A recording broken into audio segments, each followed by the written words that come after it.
অধ্যায় 17 তৰা আৰু সৌৰজগত।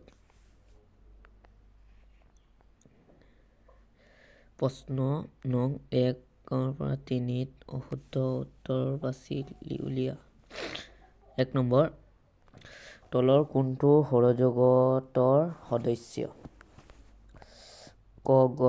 গ্ৰহাণুপুঞ্জ, খ. উপগ্ৰহ, গ.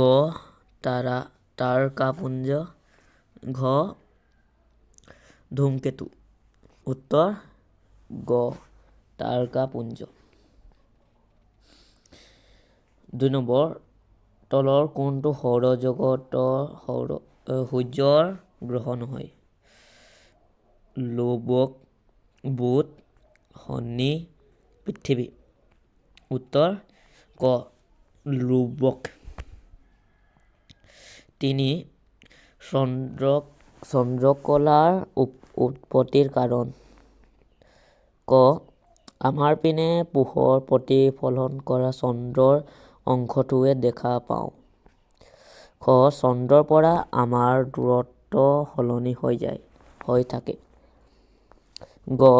পৃথিৱীৰ প্ৰচাৰ চন্দ্ৰপৃষ্ঠৰ এটা অংশহে ঢাকি ৰাখে।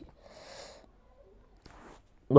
চন্দ্ৰৰ বায়ুমণ্ডলৰ ঘনত্ব স্থিৰ নহয়। উত্তৰ ক. আমাৰ পিনে পোহৰ প্ৰতিফলন কৰা চন্দ্ৰৰ অংশটোৱে দেখা পাওঁ। 4 নম্বৰ, খালীঠাই পূৰ কৰা। ক. সূৰ্যৰ পৰা আটাইতকৈ দূৰত থকা গ্ৰহটো হ'ল নেপচুন। খ. ৰঙা ৰঙৰ গ্ৰহটো হ'ল মংগল। গ.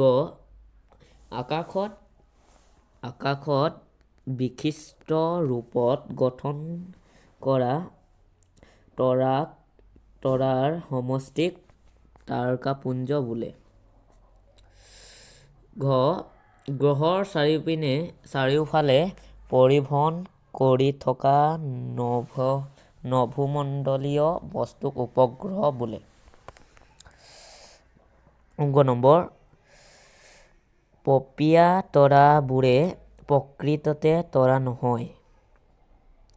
প্ৰথম নম্বৰ, মংগল আৰু পৃথিৱীৰ কক্ষপথৰ মাজত গ্ৰহপুঞ্জসমূহ পোৱা যায়।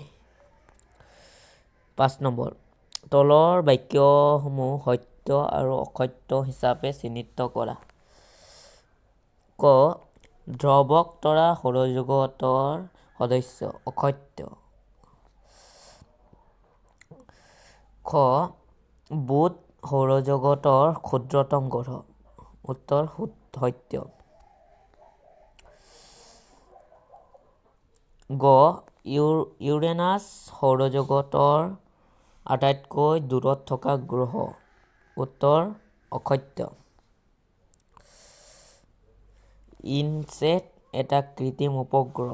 উত্তৰ সত্য। গ নম্বৰ, সৌৰজগতত 9টা গ্ৰহ আছে। অসত্য।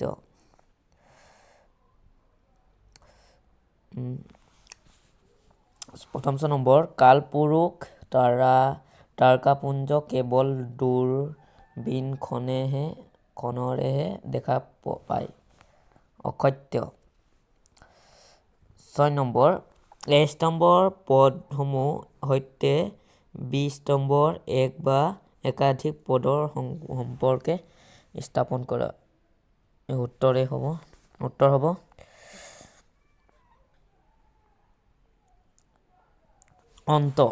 অন্তঃগ্ৰহ হ'লে পৃথিৱী আৰু মংগল। বহিঃগ্ৰহ শনি আৰু তাৰকাপুঞ্জ। সম্পৰ্কীমণ্ডল আৰু কালপুৰুষ।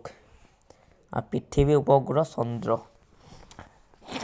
7 নম্বৰ, সন্ধ্যা তৰা হিচাপে দৃষ্টিগোচৰ হোৱা শুক্ৰ গ্ৰহটো আকাশৰ কোন অংশত বিচাৰি পাবা?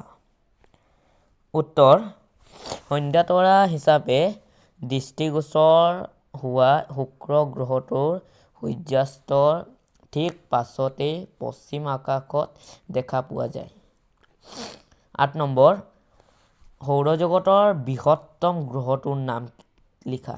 সৌৰজগতৰ বৃহত্তম গ্ৰহটো হৈছে বৃহস্পতি। 9 নম্বৰ, তাৰকাপুঞ্জ মানে কি? যিকোনো দুটা তাৰকাপুঞ্জৰ নাম লিখা। উত্তৰ, যিবিলাক তৰাই থোপ বান্ধি একোটা বিশেষ আকৃতি লাভ কৰে সেইবোৰক তাৰকাপুঞ্জ বোলা হয়। দুখন তাৰকাপুঞ্জ হ'ল সপ্তৰ্ষিমণ্ডল আৰু কালপুৰুষ। 10 নম্বৰ, সপ্তৰ্ষিমণ্ডল আৰু কালপুৰুষ তাৰকাপুঞ্জ বৈশিষ্ট্য তৰাবোৰ আপেক্ষিক অৱস্থান দেখুৱাই চিত্ৰ আঁকা। 11 নম্বৰ, গ্ৰহৰ বাহিৰে আন দুটা সৌৰজগতৰ সদস্যৰ নাম লিখা। উত্তৰ, গ্ৰহৰ বাহিৰে আন দুটা সৌৰজগতৰ সদস্য হ'ল গ্ৰহপুঞ্জ আৰু ধূমকেতু। 12 নম্বৰ, সপ্তৰ্ষিমণ্ডলৰ সহায়ত তুমি কেনেকৈ ধ্ৰুৱতৰা বিচাৰি উলিয়াব ব্যাখ্যা কৰা।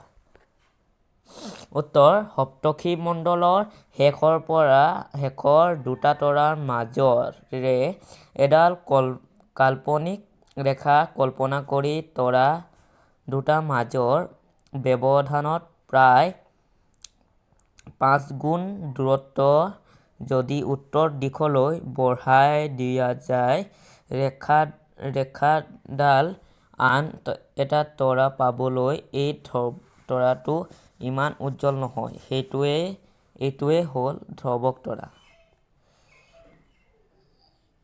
ছবিটো ধ্ৰুৱক তৰাৰ অৱস্থান। 13 নম্বৰ, আকাশত সকলো তৰাই গতি কৰেনে ব্যাখ্যা কৰা। উত্তৰ, আকাশত থকা সকলো তৰাই গতি নকৰে। পৃথিৱীৰ ঘূৰ্ণন গতিৰ বাবে আমি তৰাবোৰ পূবৰ পৰা পশ্চিমলৈ গতি কৰে যেনে দেখোঁ। ধ্ৰুৱ তৰা পৃথিৱীৰ অক্ষৰ দিশত আকাশত অৱস্থিত, সেয়ে ইয়াক পৃথিৱীৰ পৰা স্থিৰ যেন লাগে। 14 নম্বৰ, তৰাৰ মাজৰ দূৰত্ব আলোকবৰ্ষত কিয় প্ৰকাশ কৰা হয়। পৃথিৱীৰ পৰা এটা তৰাৰ দূৰত্ব 8 আলোকবৰ্ষ। এই উক্তিয়ে কি বুজায়? উত্তৰ, তৰাবোৰ পৃথিৱীৰ পৰা বহুত বেছি দূৰত অৱস্থিত। এই দূৰত্বক কিলোমিটাৰ একক প্ৰকাশ কৰাটো কেতিয়াবা জটিল হৈ পৰে। সেয়ে বিজ্ঞানীসকলে এই দূৰত্বক জুখিবলৈ আলোকবৰ্ষ একক ব্যৱহাৰ কৰে। পোহৰ এক বছৰত অতিক্ৰম কৰা দূৰত্বক এক আলোক বোলা হয়। পোহৰ এক ছেকেণ্ডত 3,00,000 কিলোমিটাৰ অতিক্ৰম কৰে। এতেকে পোহৰ এক বছৰত অতিক্ৰম কৰা দূৰত্ব অৰ্থাৎ এক আলোকক 9.46 × 10⁻12 কিলোমিটাৰ। পৃথিৱীৰ পৰা এটা তৰাৰ দূৰত্ব 8 আলোকবৰ্ষৰ উক্তিটোৱে পোহৰ 8 বছৰত অতিক্ৰম কৰা দূৰত্ব বুজাব। 15 নম্বৰ, বৃহস্পতিৰ ব্যাসাৰ্ধ পৃথিৱীৰ ব্যাসাৰ্ধ 11 গুণ। বৃহস্পতি আৰু পৃথিৱীৰ আয়তন অনুপাত নিৰ্ণয় কৰা। বৃহস্পতিয়ে কেইখন পৃথিৱী ধাৰণ কৰিব পাৰিব? অংকৰ নিচিনা। উত্তৰ, ধৰা হ'ল পৃথিৱীৰ ব্যাসাৰ্ধ r, বৃহস্পতিৰ ব্যাসাৰ্ধ r1 = 11r। পৃথিৱীৰ আয়তন 4/3 r পাই R square cube.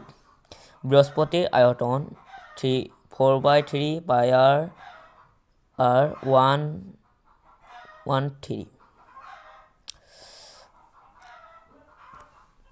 Equal 3/4 into pi into 11 R square cube equal 1331 3/4 R cube whole bracket. বৃহস্পতিৰ আয়তন বাই পৃথিৱীৰ আয়তন। বৃহস্পতিৰ আয়তন 1331 4/3 পাই আৰ কিউব। পৃথিৱীৰ আয়তন 4/3 pi R cube equal to 1331/1। এতেকে বৃহস্পতি আৰু পৃথিৱীৰ আয়তন অনুপাত হ'ব 1331.1। অৰ্থাৎ বৃহস্পতিয়ে 1331খন পৃথিৱী ধাৰণ কৰিব পাৰিব। 16 নম্বৰ সৌৰজগতৰ প্ৰজ্ঞানে অঁকা চিত্ৰ শুদ্ধ নহয়।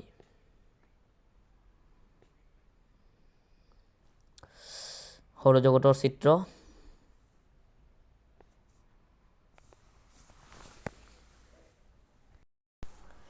ভিডিঅ'টো ভাল লাগিলে এটা লাইক কৰি দিব আৰু চেনেলটো ছাবস্ক্ৰাইব কৰি দিব। মই ইমানেই কৈ থাকোঁ তোমালোকে ছাবস্ক্ৰাইব কৰি দিব, এটা ছাবস্ক্ৰাইব কৰি দিব দেই।